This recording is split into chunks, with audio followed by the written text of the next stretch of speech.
सभी मेरे अरुणाचल वासियों को नमस्कार। आशा है कि आप अच्छे होंगे और ठीक ठाक होंगे। नमस्कार, मैं हूं प्रमुख। आज मैं बहुत खुश हूं क्योंकि जो पिछला वाला वीडियो है काफ़ी व्यूज़ गया। एक क्रिएटर होने के नाते ये बहुत खुशी की बात है कि चकमा और हाजम के नाम से व्यूज़ चला गया। वैसे तो ये वीडियो मैं व्यूज़ के लिए नहीं बनाया था, ये मेरे लोगों का जो आवाज़ है उसको उठाना था, जो रियलिटी है उसको बताना था।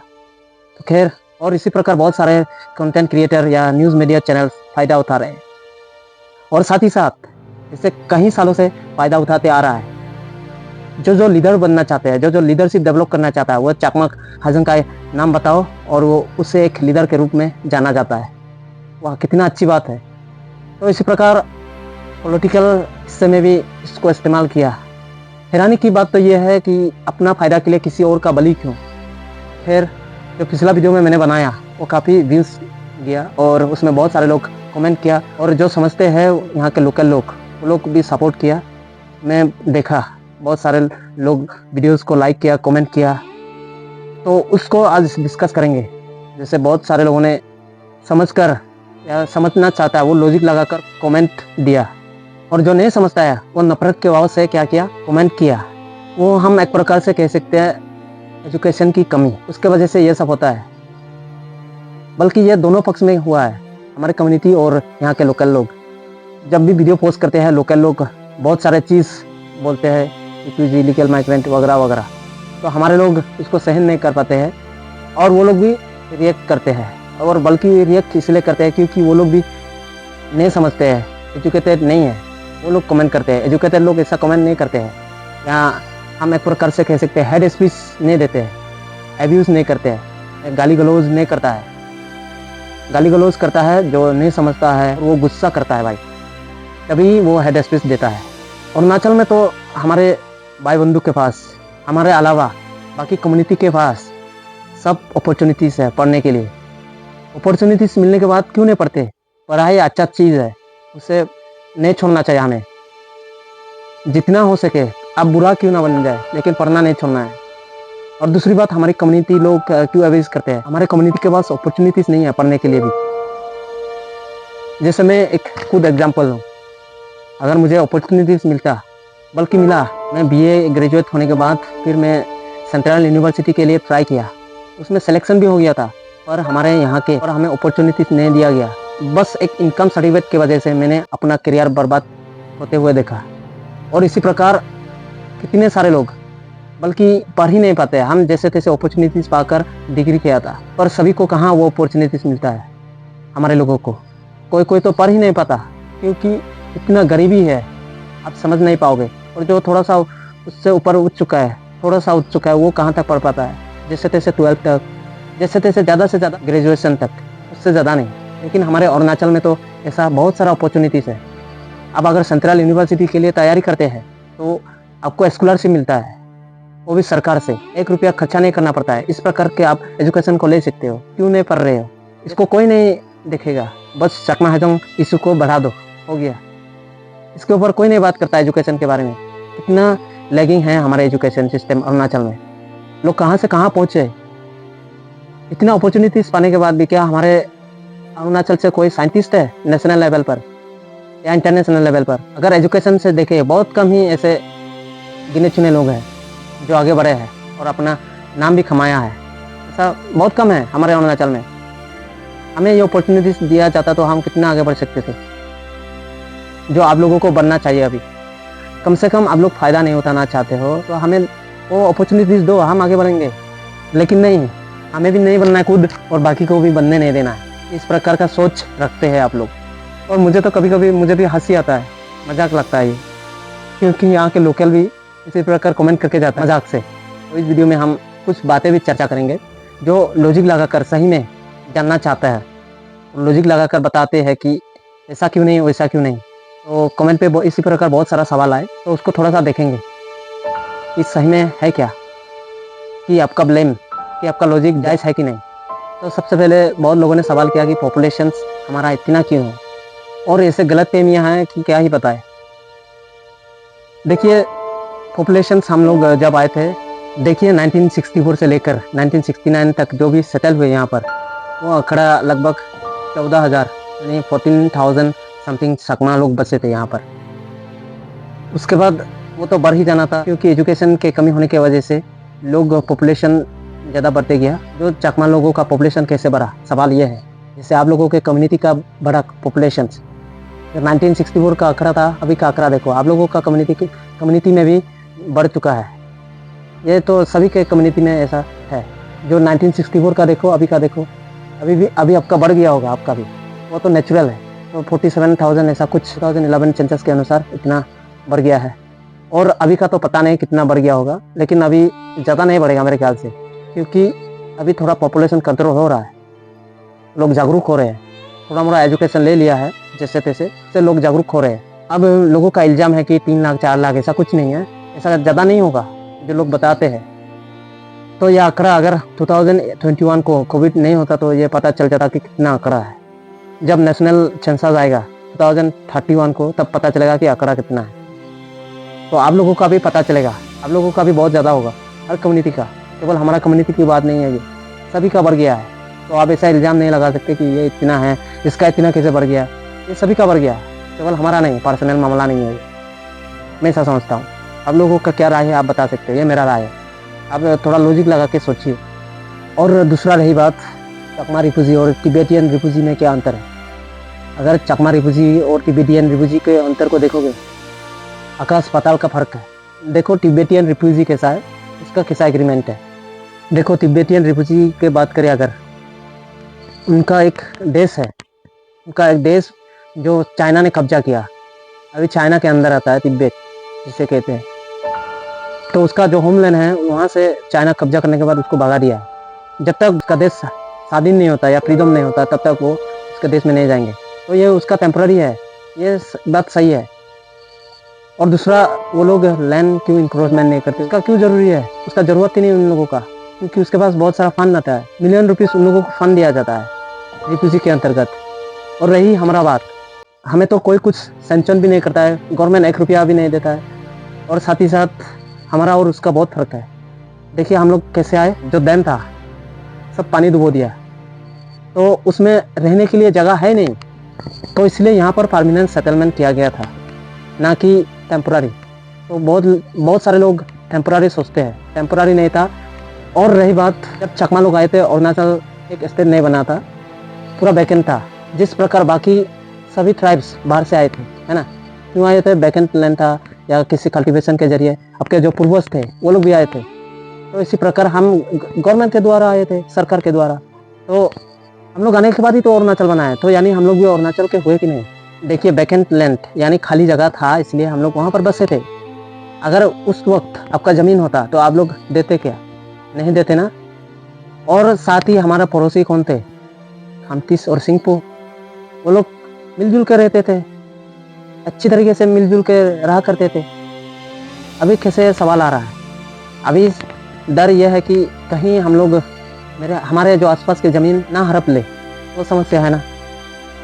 देखिए आपके पास है, भले हर व्यक्ति का 100-200 एकड़ ज़मीन है, हमारे आसपास के कम्युनिटी के लोग, मैं उसका नाम नहीं बताना चाहूँगा क्योंकि मैं किसी को दुख नहीं देना चाहता, पर समझने के लिए ज़रूरी है। उसके पास 100-200 300 400 500 एकड़ ज़मीन है हर व्यक्ति का, यानी हर फैमिली का। तो वो उसमें थोड़ी ना हम हड़प ले रहे हैं। सीधा बात है कि हमारे कम्युनिटी के लोग खेती करते हैं वहाँ पर, क्योंकि हमारे पास खेती करने के लिए भी ज़मीन नहीं है। अभी पूरा ज़मीन बहा कर लेके गया है ढींग नदी, तो उस वजह से खेती करने के लिए, अपना पेट पालने के लिए उसके पास खेती करने जाता है। तो देख रहा है ये पूरा एग्रीकल्चरल लैंड है, यहाँ आसपास में कहीं भी घर नहीं है। और अरुणाचल में नामसाई डिस्ट्रिक्ट में बहुत ही मजेदार सुंदर एग्रीकल्चरल लैंड है। यहाँ में खेत करते हैं, वो खेत में टेम्पररी घर है उसमें। आज हम आए हैं प्रेमा सर और अमल और मैं बिना हूँ खेती की जहाँ खेती करते हैं वहाँ ये जो घर देख रहे हैं ये टेम्पोररी बनाया जाता है कुछ पीरियड तक, खेती समय तक। ये सब एग्रीकल्चरल लैंड है। अब देखिए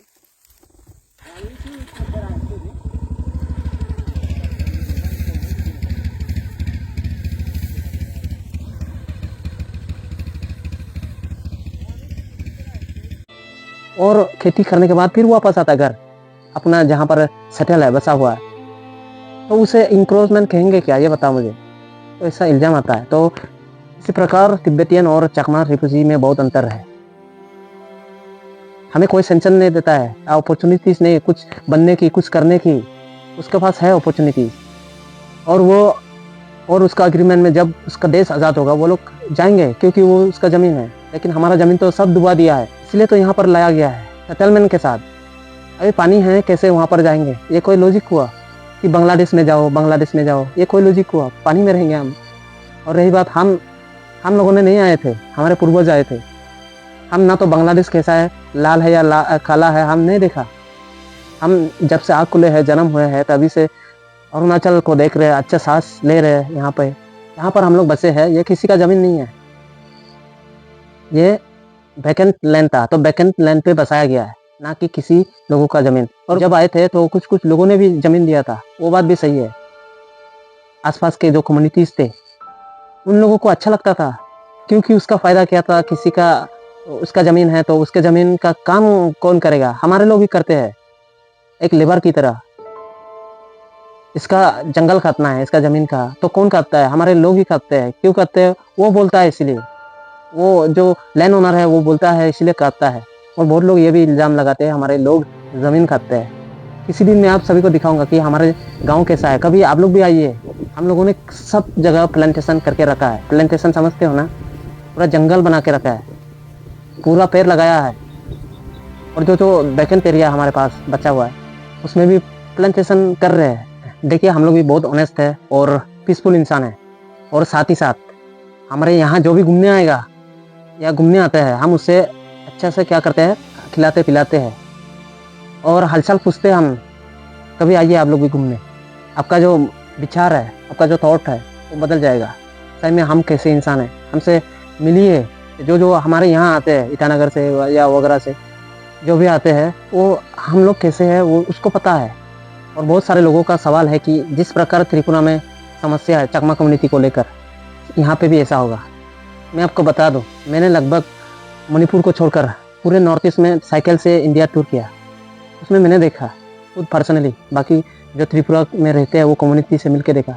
वो लोग और चकमा लोगों के साथ एक बॉन्डिंग है, एक अच्छे से सब मिलजुल कर रहते हैं।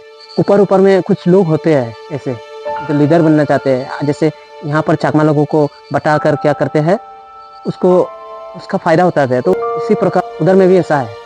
अब अगर उसके बारे में जानना चाहते हो तो प्रद्योत विक्रम माणिक्य जो वहाँ का लीडर्स है, उसका वीडियो देख सकते हो। लेकिन बहुत लोगों ने चकमा कम्युनिटी के ऊपर आप लोग ने कुछ बात बोला है। मैं आपको एक बात बोलना चाहता हूँ कि एक आदमी का एक्शन पूरा कम्युनिटी का के संग जोड़ना गलत बात होगा। ये उनका पर्सनल एक्शन था। Please do not target a community.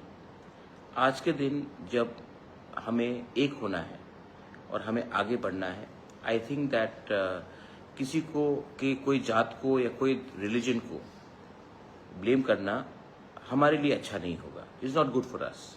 वो चकमा लोगों के प्रति कैसा भाव है, वो मिलजुल कर रहने की कोशिश करता है।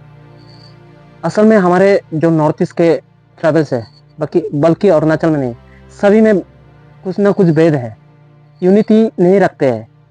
हम एक प्रकार के कह सकते हैं कास्ट सिस्टम रखते हैं। ये वो जात है, वो कास्ट है। जब भी हम ट्रैवल किया, लोग पूछते हैं कि मैं कौन से कास्ट से बिलोंग करता हूँ, तो यानी आप वो कास्ट या सामने से आप उसको आइडेंटिफाई करोगे, ये कौन सा इंसानियत हुआ। हमारे जो ट्राइबल ग्रुप है सभी में ऐसा भेद है, यूनिटी नहीं रखते हैं, जातिवाद में विश्वास रखते हैं। वो जात ऐसा है, वो जात वैसा है, ऐसा इस प्रकार का सोच रखते हैं अगर सही में देखें तो। इसलिए हम अपने में सीमित रहे हैं। सभी से मिलजुल कर रहना ज़रूरी है। और बहुत लोगों का तो ये मानना है कि अरुणाचल में, त्रिपुरा में क्यों बसा और मिजोरम में क्यों बसा, अरुणाचल में भी क्यों बसा लोग। देखिए, जो त्रिपुरा के चकमास है वो 16 और 17 सेंचुरी के दौरान वो लोग इंडिया में बसे थे। और ठीक वैसे ही त्रिपुरा में जो चकमास है वो लोग भी ऐसे प्रकार बसे थे। उसका एक सिमिलरिटीज, एक कनेक्शन था। जो कुकीज़ थे, त्रिपुरा के जो ट्राइबल ग्रुप्स थे, है ना, त्रिपुरी जैसे मारमा हुआ, ब्रो हुआ, ये लोग भी अभी भी चिटागंग में पाया जाता है। ये कम्युनिटीज़ और चकमा लोग एक ऐसा बॉन्डिंग रहा है हिस्ट्रिकली। तो इसलिए वो लोग बसे थे, पहले से बसे थे, लेकिन हमारा बिल्कुल अलग। डैम कंस्ट्रक्शन के चलते हम लोगों को यहाँ बसाया गया है सरकार द्वारा, तो इसलिए हम लोग यहाँ पर सेटल है। मैंने नहीं था कि हम लोग टेम्पररी है और हम लोग जाएंगे, ऐसा कुछ नहीं है। हम लोग यहाँ पर परमानेंट सेटल है और रहेंगे, क्योंकि ये वैकेंट एरिया था। अगर हमारे एरियाज को अरुणाचल में जगह नहीं है, बाकी स्टेट को दे दीजिए, वो लोग हैंडल करेंगे, या सेंट्रल सरकार हैंडल करेगा हम लोगों को। अगर आप लोग अरुणाचल में शामिल नहीं करना चाहते हो हम लोगों को, अगर इस प्रकार और भी क्वेश्चंस हैं तो हम डिस्कस करेंगे ज़रूर। तो ये वीडियो किसी को हर्ट करने के लिए नहीं है, बल्कि ये समझने के लिए बहुत ज़रूरी है। अभी हमारे सभी अरुणाचल वासियों को, सभी को निवेदन है, कृपया थोड़ा सा एजुकेशन पे ध्यान दें और अच्छे से पढ़ाई करें। हम आप लोग जितना भी हेल्प करें, लेकिन हमारे मन में ऐसा अरुणाचली होने के नाते एक सेंटीमेंट जुड़ा है आप लोगों से। एक स्टेट में रहते हैं, इसके नाते हम लोग आप सभी से प्यार है, भाईचारा है। इसी प्रकार आगे जाके और बरकरार रखेंगे भाईचारा को। उम्मीद है आप सभी भी हम इसी प्रकार भाईचारा बना के रखेंगे हमारे साथ, तो बेहतर होगा, क्योंकि इंसान से कुछ नहीं मिलता है। आप सभी को तो पता है, जुल कर अगर हम आगे बढ़ेंगे तो बेहतर होगा। ये दोनों में भलाई है।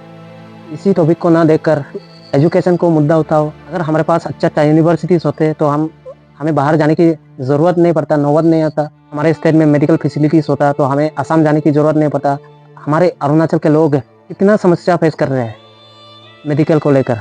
मैं जब भी बाहर जाता हूँ, असम में डिब्रूगढ़ पूरा भरा हुआ रहता है, हमारे अरुणाचल के लोग जाते हैं मेडिकल में। तो ये एक बहुत बड़ा समस्या है कि इतना दूर में जाकर रोगी को बहुत ही कम समय रहता है, उसको टाइम नहीं मिलता है, जाते जाते टाइम हो जाता है उसका, और पैसे भी खर्चा हो जाता है। ये दुखदजनक बात है। इसी को अगर मुद्दा बनाएंगे तो और भी अच्छा होगा। अच्छा चीज़ों में मुद्दा बनाइए।